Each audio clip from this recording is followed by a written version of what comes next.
Hello, this is Lauren Holly Allen, Emergency Management Made Easy with Lauren. That's me. How are you? I hope your week was great. Well, this is class number 45 in our series. We've come a long way together, and we have a lot to be proud of. You might need your pencil and paper. And I always say it, it's good to have just in case you want to jot down a few notes. Because tonight we're going to discuss training effectiveness. Let's test it. We're going to test it in real time, and you will understand as we get into it. Training effectiveness, let's test it. And I have a quick quiz question. And those who are new to the video, some people have followed me through all 45 classes, so they know what a quick quiz question means. It means open your ears, pencils up, and be prepared to write down any notes that you will need in your future. And the good news is these videos can be played over and over again. So if you miss something today, just play it over. Or wait for another day and just go back and clean up your notes. So let's get started. Quick quiz question. Are you ready? What should you or anyone do if someone falls ill or sick at any public place or venue? What? Give you a second to think about it. Well, let's set the scene. I'm going to make it easy for you. I'm not going to leave you hanging. Let me set the scene.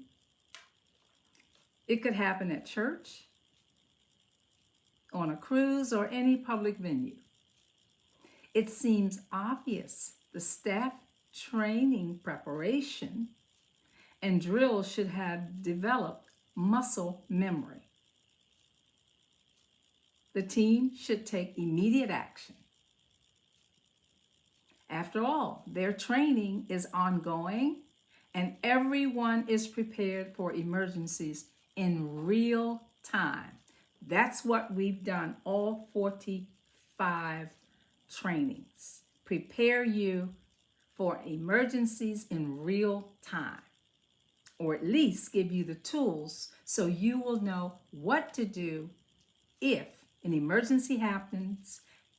If a safety issue happens, what would you do? What could you do? You don't have to freeze. So that's what study will do and has done for all of us, including me.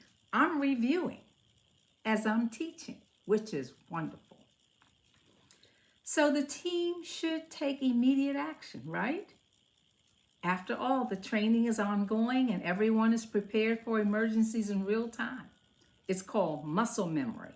So you'll know exactly what to do when something happens, or at least you'll have some idea as to how to move, what to do, and how to do it. Let's take a deep dive and assess two real emergencies. And they happened recently. This is a comprehensive analysis as we will look beyond surface level information to uncover deeper common sense insights. It's common sense. We're not going to make it deep. Quick quiz question again. Is our team training effective? Is our team training effective?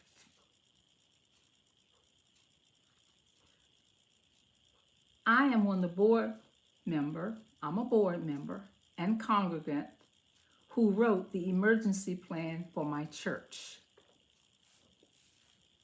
I followed up with a book titled, You Can Write a Step-by-Step House of Worship, Emergency, Safety, and Security Plan.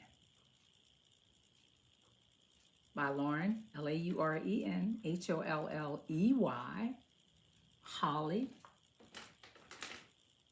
Holley dash Allen. Lauren Holly Allen.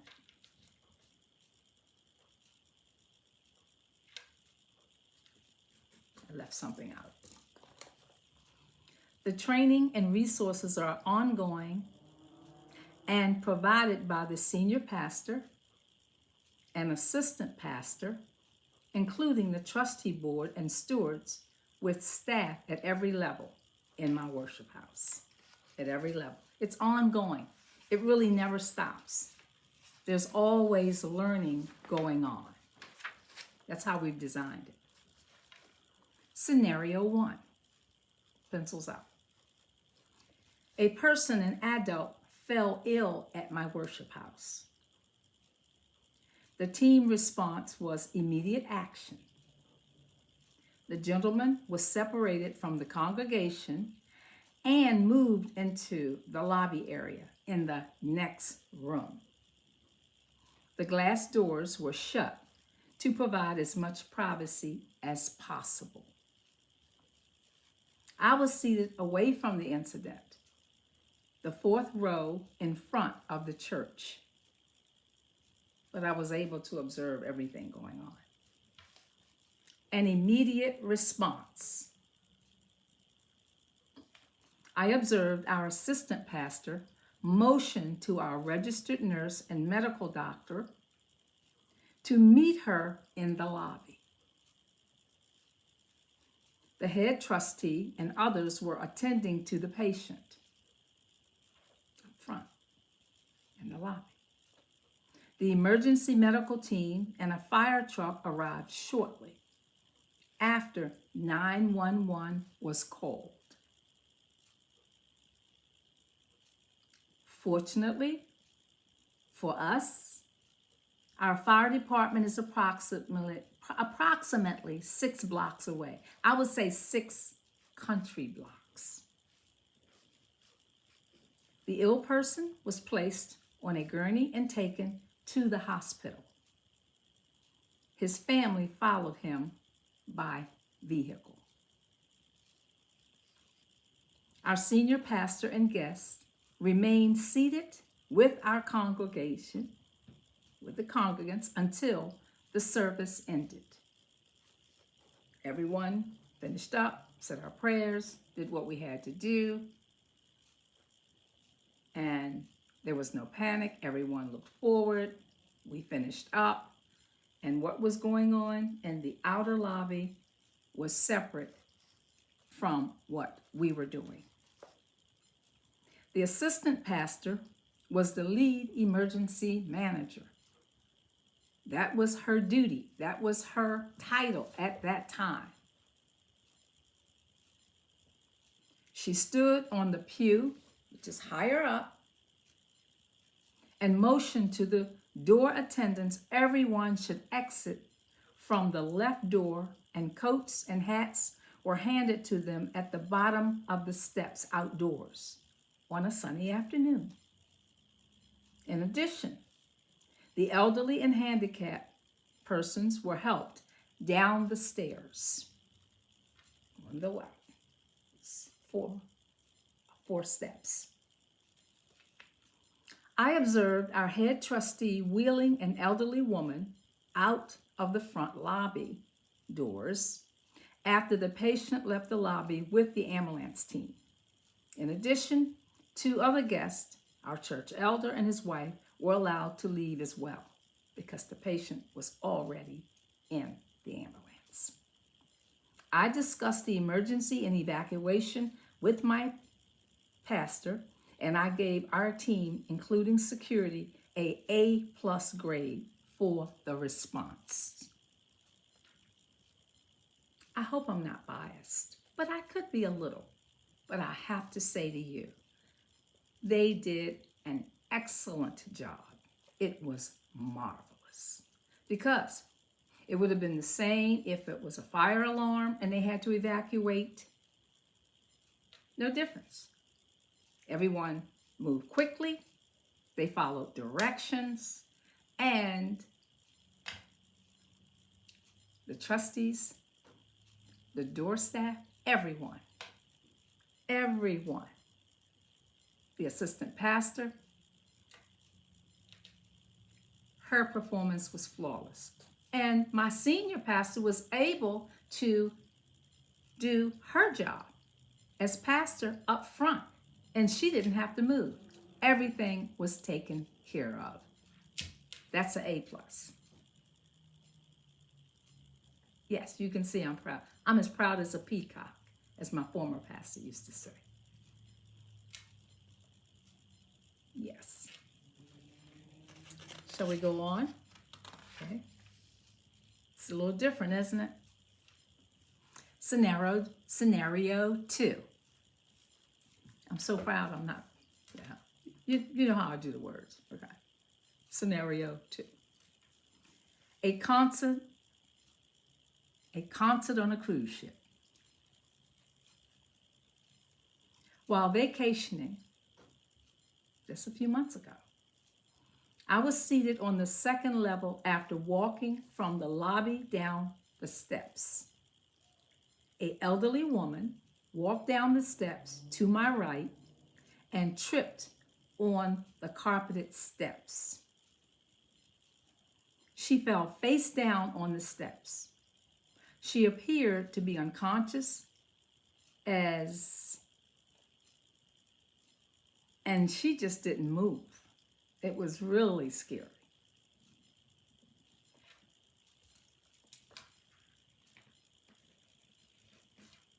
The audience participants behind her nonchalantly continued to walk around her down the steps. My husband was seated at my right, and I asked that he stop the traffic of people who ignored her. I have to admit to you, I freaked out a little bit when I saw that happening. And I will share this with you. Now I understand that mentality. If someone falls, if there's an emergency or a fire or a gun goes off, how people can kill people. It's a mob mentality. They can just kill people because they'll walk over them if they fall down. And that's how people die in emergency situations at times. So I was very disturbed to see that. Staff response was within 5 minutes, and they circled the patient and called the medical team for instructions. I could hear everything. I was sitting right there. Finally, the staff redirected the attendees from entering the steps where the patient was laying. The cruise physician and medical staff arrived within 10 minutes and examined the woman, who was awake. And her family managed to help her to her feet because they were the second row in front of me, her husband. So they got up immediately. And she walked in bare feet without her high heels. I'm not going to say anything about that. Out of the auditorium with the medical team and her family. Quick quiz question. What did the cruise team do right or wrong? When someone becomes ill in a public venue, immediate actions can be two things. So since you have the pencils and the pencils are up and you're writing and thinking, I'm going to let you be the judge of how they responded to their training, how they responded to the emergency, the crew on the cruise ship. I'm going to let you be the judge of that. I'm just going to give you the information. I'll say this about a public venue. Immediate actions can be two things. Well, it's not always wise to move a patient who is unconscious.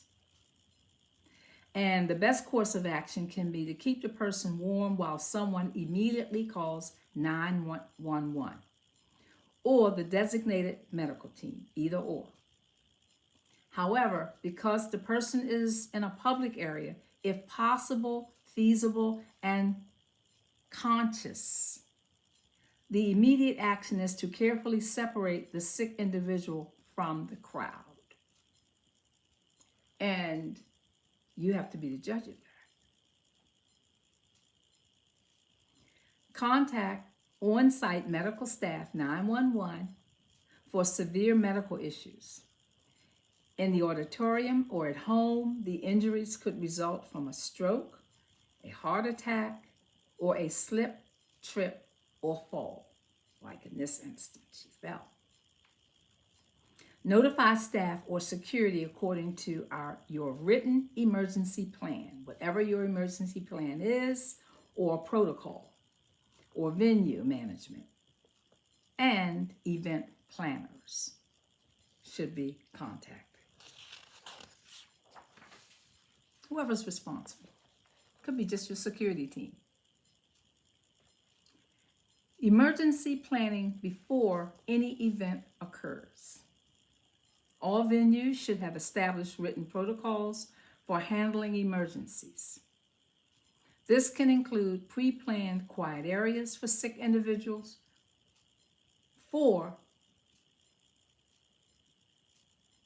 example, clients, staff, and visitors. A quiet area. Premises liability laws. In simple terms, premises liability is a legal rule that holds property owners or occupiers responsible for injuries that can occur on their property buildings due to unsafe conditions. They're responsible. If you get hurt because of carelessness or negligence in keeping their building safe, they may have to pay your medical bills and other losses. They're responsible.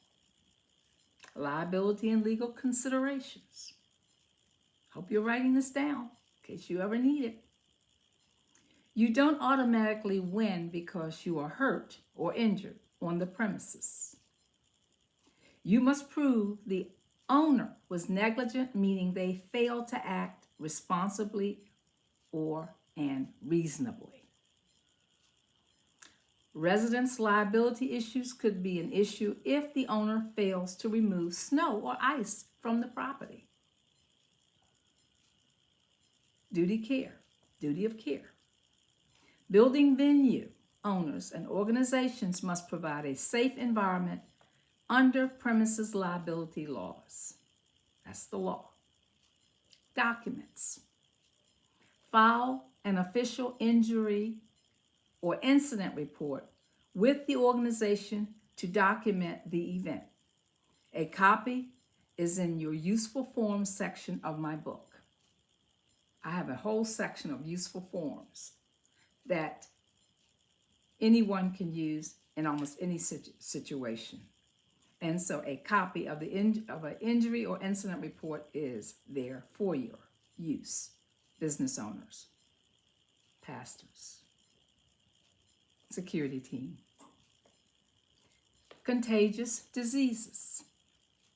If an attendee or person falls ill with a communicable disease, or norovirus, cold, flu, or RSV, organizations, churches, or cruise ships should follow guidance from local health officials and the Center for Disease Control. You may know them as the CDC. Quick quiz question. It's the last one. What could you do if you are injured while visiting a public place?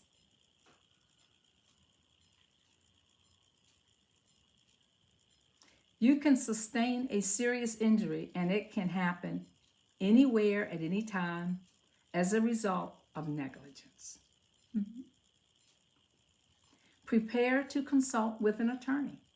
Well, 1, document everything, take photos of the scene, and collect contact information from witnesses. Someone may be with you or willing to do that, who has taken a photo of the situation. 2, seek medical attention or a medical evaluation even if the incident seems minor, to create a medical record. Just like in car accidents, all right? Okay. 3, report the incident to the event staff, house of worship, or designated building management, or human resources. And remember, proper preparation prevents poor performance. So if you haven't written anything down, if you haven't written, you didn't feel like it, write this down somewhere. Proper preparation prevents poor performance. And if there are questions or concerns, prepare before it happens at outlook.com. That's where you can find me, Lauren Holly Howard, your content creator for good. For our young people, for our students, we have 45 videos for you to make a decision since you're getting ready maybe to graduate from high school, or you need to volunteer to see if there's certain jobs, careers you may want to enter into. Certain courses you might want to take at the college level. We got 45 videos for you to review and make decisions. Nurses, doctors, emergency, medical team, personnel, fire personnel, security personnel. You just go through the videos, review some of the videos, look at them and make a decision. And they're made easy for you to understand. It's not deep, it's not complicated. It doesn't get complicated until you start taking your classes and studying. And apparently, if you're reviewing these videos, you're already a good student. So, I know I'm preaching to the choir, but for our youth, there's no excuse for not having a career, taking classes, or volunteering somewhere to see if that's the job you enjoy doing. It's almost summer. You'll have to work somewhere, volunteer somewhere, so review all the videos and decide. So, that's all I have for you this week. I hope you enjoyed it. It was different because it's real. It's a real scenario, 2 of them, in which I was involved. And I had no idea that I would present this to you, but it really did happen, and it happened recently, within the last 6 months. And this is 2026. I'll talk with you next week. Hope you enjoy. Bye-bye.